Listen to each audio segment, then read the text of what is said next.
We will go on the record in the matters 23 CF 172, 24 CF 208, State of Wisconsin versus Joseph Berg.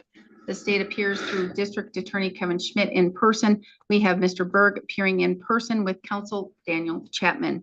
We're set today in this matter for a sentencing portion of the case. Mr. Berg pled guilty to 1 count of possession of a firearm by a convicted felon and 1 count of felony bail jump. The court ordered a pre-sentence investigation report. The court has reviewed the document. Mr. Schmidt, any material facts or corrections for the record? I don't have any. Mr. Chapman? None that I noticed. And did you go over the PSI with Mr. Berg? Yes, I did. Mr. Berg, did you notice anything that would need to be corrected on the record? No, Your Honor. Okay, thank you. We're in victims' rights compliance, but victims are not making any statements, correct, Mr. Schmidt? I don't believe so. All right, then Mr. Schmidt, argument and sentencing recommendation. The state's going to be asking the court to follow the Department of Corrections recommendation. This is a case where defendant Joseph Berg's daughter died in an accident. 3 months later, Joseph Berg found himself in possession of a rifle, some ammunition, and extremely under the influence of something. As that case has gone on, Mr. Berg picked up a new case in Polk County, which is subsequently resolved. That's what triggered the bail jumping complaint that piggybacked off of the Polk case. That's the second case here today. During the duration of the Polk and Burnett matters, Mr. Berg has been in jail for an extremely long period of time. Taking a holistic approach, looking at all these matters together, at Mr. Berg's history and his personal circumstances in his life, the state has come to the conclusion that the 14 or so months of jail he spent as an initial punishment during that period of time is sufficient. And the court should look to place Mr. Berg on probation for a period of 4 years on the 23 count and 3 years on the 24 count. Between the two of those cases, he would have a great deal of time hanging over his head, minus the 14 months he's already served. Before we dive in, just a quick note. This commentary is created for educational purposes, designed to help those who may be confused or curious about courtroom processes. If you don't find it helpful, feel free to skip ahead. But for those who want a deeper understanding, stay tuned. It's about to get intense. What makes this sentencing so emotionally explosive is that both sides are already signaling something unusual. Despite a convicted felon possessing a firearm and allegedly being heavily intoxicated, the prosecution is actually pushing for probation instead of prison. That almost never happens unless there are extraordinary circumstances behind the scenes. And as this hearing unfolds, we're about to hear how grief, addiction, trauma, and accountability collide in one devastating courtroom moment. The big question now, will the judge see this as a man beyond saving, or someone who completely spiraled after unimaginable loss? Analyzing this from the McCleary-Gallion perspective, I think that's what the court should do. So before getting into the gravity of what the offense is, I want to emphasize something that maybe is a bit back and forth or unclear in the Department of Corrections recitation of the facts. And that is the depiction of Mr. Berg's behavior in the 23 case. It's one of those things where when you read it on paper, it probably sounds a lot worse than it looks when you watch the body cam footage. His behavior was entirely captured on body cam, so it's not really subject to speculation what happened. In that video, Mr. Berg is just, I would describe, completely out of it when the police interact with him. And by that, I mean unresponsive. He's kind of just standing stiff as a board.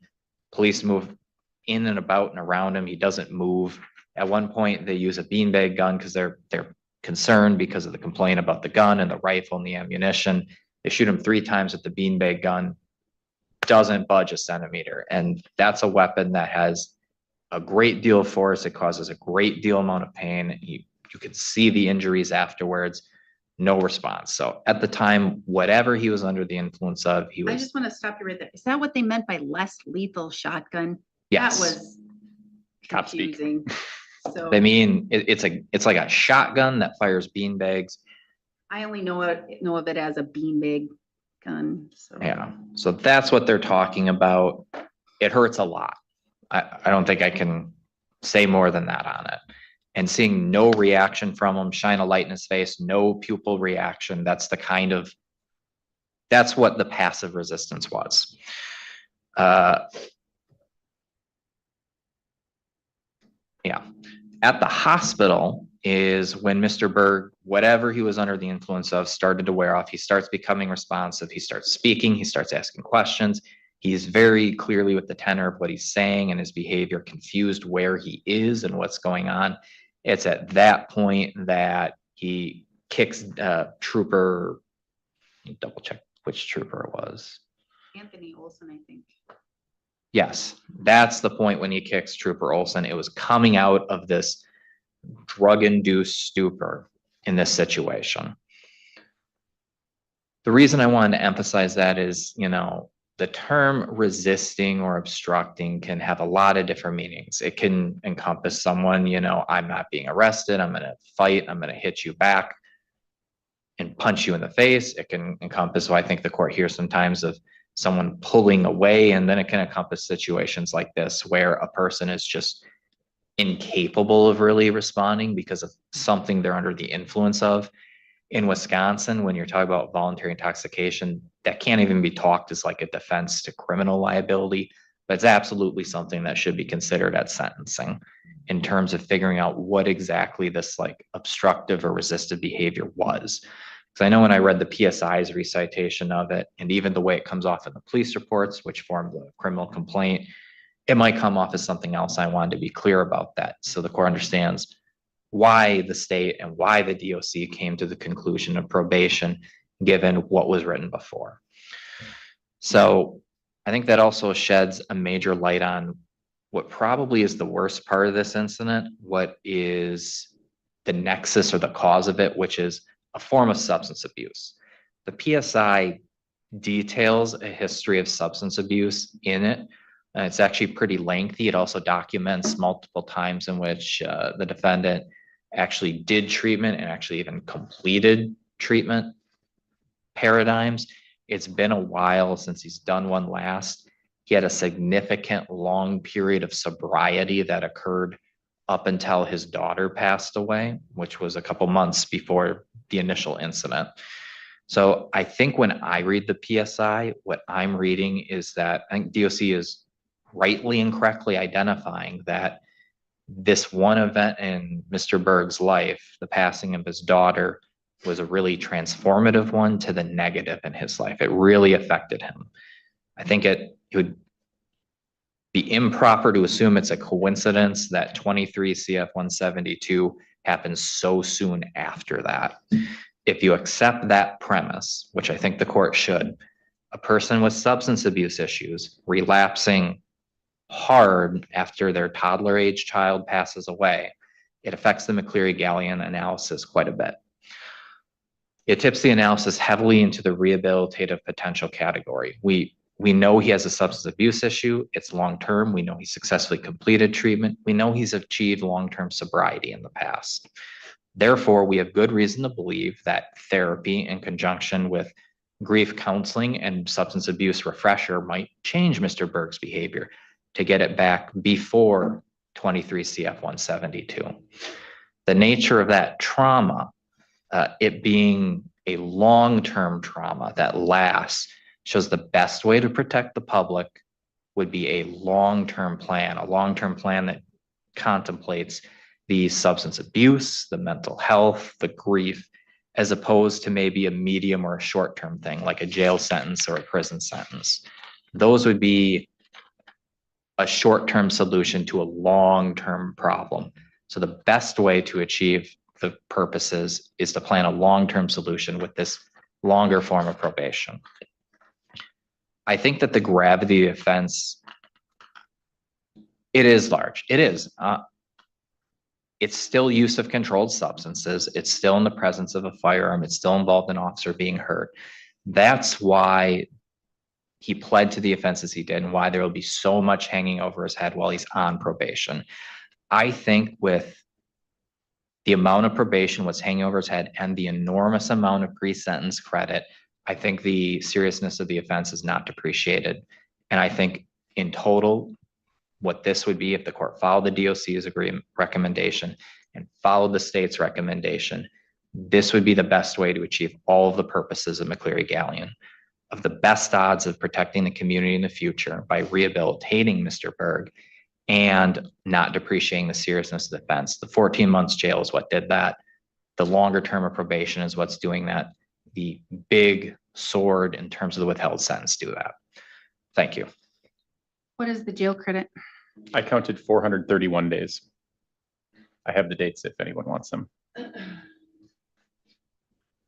right, thank you. All right, Mr. Chapman. Your Honor, I'm not sure if you're actually aware of the circumstances as to how Mr. Berg's daughter died, but it was actually an in-home accident. I'm very aware, and I won't go into detail then.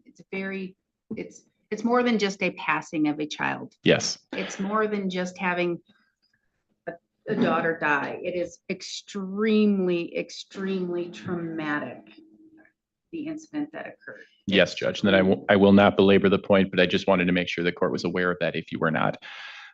And I agree, based on the PSI, based on Mr. Berg and his mother's statements, I think that's all, if not excusable, definitely understandable that a person, despite being sober for 4 years, would relapse under circumstances like that. And he did just go off the deep end. In addition to the state's description of the body camera video, I would also point out, I really don't think that the depiction of events based on victim one's recitation of things is entirely reliable. I think it is incredibly likely that Mr. Berg was invited over to the cabin that night.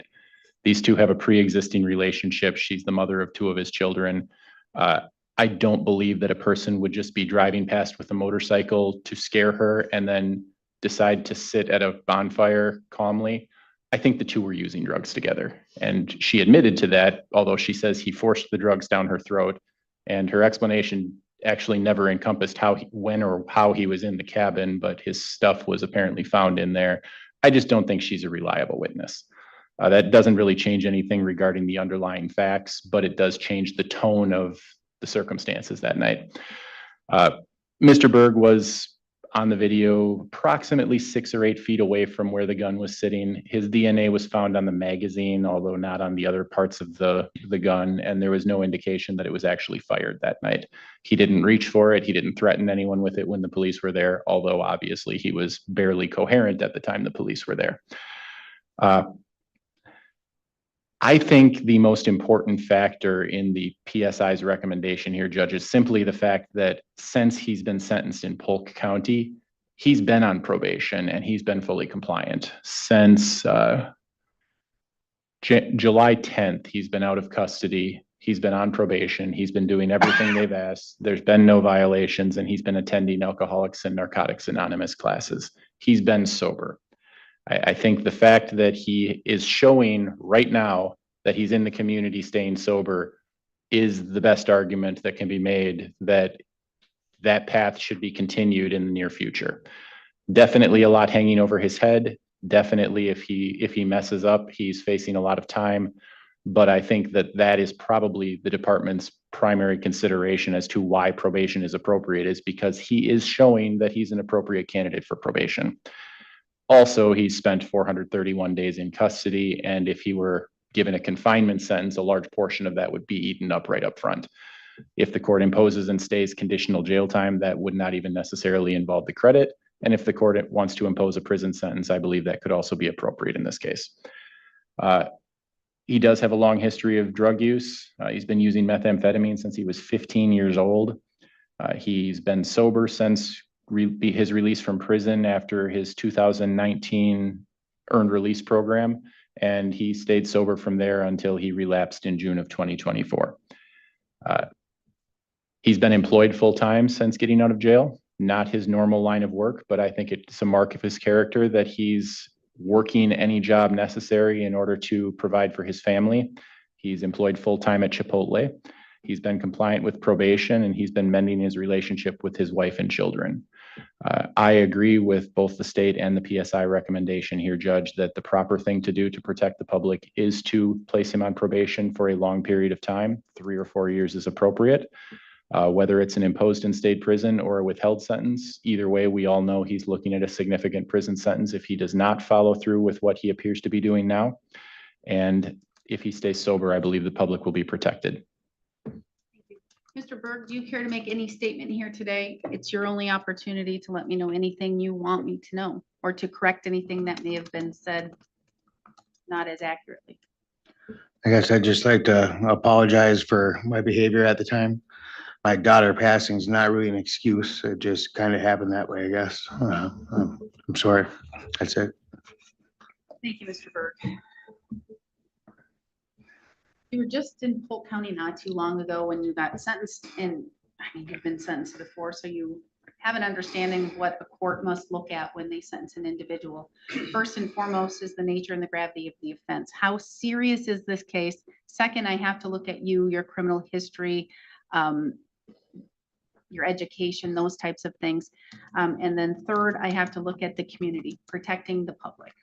This is very serious, but as Mr. Schmidt stated, that on black and white and how it first comes to this court and how it is to this court, unless I have motion hearings to be able to hear specific facts of a case or through arguments at sentencing, all I get is the black and white. And in the black and white, it looks extremely scary, and it looks extremely serious. Mr. Schmidt did correct that and say, based upon the body camera footage, that it's less scary than what I read in the black and white, because you can't make that up. Body camera is body camera, and it shows what happened.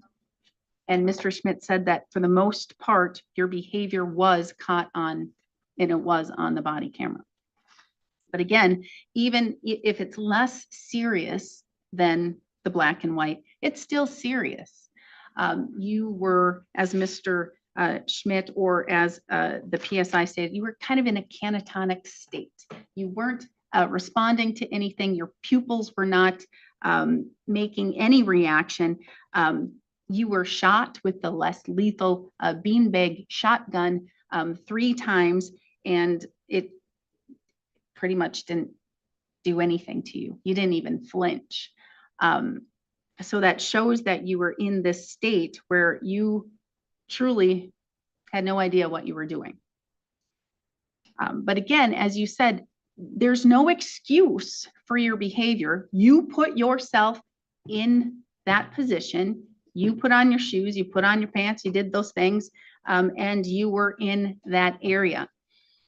I have to look at your criminal history. You've been to prison. You do have, I wouldn't say an extensive criminal history, but you do have a long criminal history with some serious convictions. The Polk County matter, I'm going to tell you, that was scary too. Hearing the incident that occurred in Polk County shortly after release from this county, but you were still in that grief. You're never, ever going to get over the passing of your daughter. I lost a daughter. I know the feeling. I didn't lose a daughter in as traumatic of a way. I am so sorry for your loss, for your wife's loss, for your family's loss. Thank you. No one can even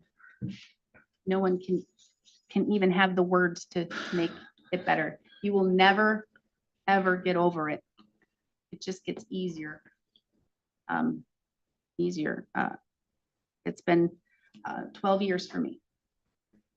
And I understand that, so I guess I'm going to say I kind of understand where you were and that you just lost it. I don't understand to that extent because I've not been addicted to substances, but I do understand the desperation and the inability to be able to really want to control yourself and your behavior. But again, you're the one who's responsible for you and your behavior and what happens. And This is the turning point of the entire hearing right here. Notice how the judge acknowledges Mr. Berg's grief and even shares her own personal experience of losing a daughter, but then immediately draws a hard legal boundary. Trauma may explain behavior, but it does not erase responsibility. That distinction is critical in sentencing law. The court is balancing compassion with public safety, and you can actually hear the judge wrestling with both in real time. And honestly, that line, "You're the one responsible for your behavior," completely changes the emotional tone of this case. What do you think? Should personal tragedy significantly reduce punishment in situations involving drugs and firearms, or should the law stay completely separate from emotion? Transpires, and that's why we have you here today for sentencing. I do commend you for working at Chipotle. Hopefully you get a free meal. I used to work at Subway. You get a free meal, and that's the best part of the job. But you're doing what you need to do to support your family, to remain sober, and that's the number one. How many days have you been sober? Since I got arrested, September 7th. Well, I'm very glad to hear that. And that's in 2023? 2024. 2024, from the Polk County matter. Yes. That's a significant amount of time. And it's a struggle each and every day. It's not easy for you, even though it's been a significant amount of time. It's still not easy. I know this. I have people that I work with in treatment court. You have to choose every day to be sober. And you're making the right choices. And you are the one who made the choice to be in control of your life and not have the substances control you. And that's a positive. I have to look at needing to protect the public. And here it also does include your ex-girlfriend, because she is a victim of this. I have to look at the public as a whole, because you let yourself get into this situation and be under the influence of all of the things that you were under the influence of, and in a position where your mind couldn't control your body. And so something more serious and devastating could have happened. I do think that probation is appropriate. What I'm going to do is I'm ordering 3 years of probation for both counts. You did sit a significant amount of time in custody. That was needed. I think that was necessary for you. It was for you to get grounded, and it was for you to probably have the realization that you do not want to go back to prison. You do not want to leave your children again. You do not want to leave your wife. You worked very hard to get back to that relationship. And it's, again, a struggle with the loss and the significant loss of a child. I'm going to say you have 431 days of jail credit if you are revoked. I'm not doing a withheld sentence. I'm just from my review of the PSI, you're on a withheld sentence in Polk County. So I'm going to do an imposed but stayed sentence, 2.5 years for each count concurrent to each other. Okay. And quite honestly, I'm going to let Polk County determine if you are revoked and you do go back to be sentenced. I'm hoping you're not, but if you are, I'm going to let them determine and decide whether or not they think it should be consecutive to my sentence or concurrent to my sentence, but my counts are concurrent. Okay. 2.5 initial confinement. Yes. And then extended supervision will be 2 years. Okay. So 2.5 in if you're revoked and 2 out if you're revoked. I'm betting that you're not going to be revoked. You're going to use your daughter's memory and where you are now to continue to build your life and your future. While you're on probation, absolute sobriety. No use or possession of any illegal drugs, substances, or paraphernalia. No alcohol. No bars, taverns, liquor stores, or establishments that have the primary purpose for the sale or the service of alcohol. And Chipotle's, I know some of them serve beer and maybe wine or something like that. That's excluded. So okay. They don't primarily serve. Regular testing from your agent. You're continuing therapy? I haven't recently. I don't have the insurance for it right now. This is what happened, basically. Okay, and you're not able to get on any type of state-funded insurance? No, I make like $800 over that or something. That's a shame. All right. I'm going to look at all the other recommendations that the Department of Corrections, if they've asked for anything different. No contact with anyone who is known or suspected to be involved in the use, manufacturing, or trafficking of mood-altering substances, illegal substances. I am also going to order the moral recognition therapy, and that'll be working with your agent to determine when and where that will come into your probation. Any probation that DOC requests, no contact with the victim or residents, except as it relates to, I don't know if there is a restraining order, but no contact unless it relates to facilitating placement for your children. And any modification of the no contact can be with DOC authority. So they may say, they may talk to her, and maybe there comes a time when you can have contact, but I'm leaving that up to DOC. Okay. I think that covers everything. With regards to fines and fees, I think you have significant amounts posted. There shouldn't be any restitution, correct? Correct. No restitution. I'm going to order $500 per count. That says inclusive of any fines, fees, surcharges. Oh, sorry. I was thinking misdemeanor. No, so it would be $600 per count. You have 20 days to appeal. Should you fail to appeal within 20 days, you do lose that right. You must report to probation immediately. I know you're on probation in Polk County, but you still have to, when you're done here, go to probation. I think they may close at 4 o'clock, so I'll give you until noon, or I'll say 4 tomorrow to contact probation. You may even be able to just call them because they're going to transfer your probation to Polk County anyway. Okay. Because you live, or do you? No, you don't. You live in St. Croix County. I technically live in Pierce, but I'm on probation in St. Croix. Okay, so you may be able to just call and they'll transfer it to St. Croix County to your probation there. But again, until 4 tomorrow, let's make sure that I have your address correct. Greenwood Valley Drive. Yep. And telephone ends in 8330. Yep.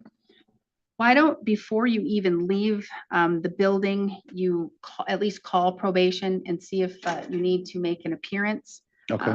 Because I want to make sure that they know that I've sent you there and that you're not going to miss it.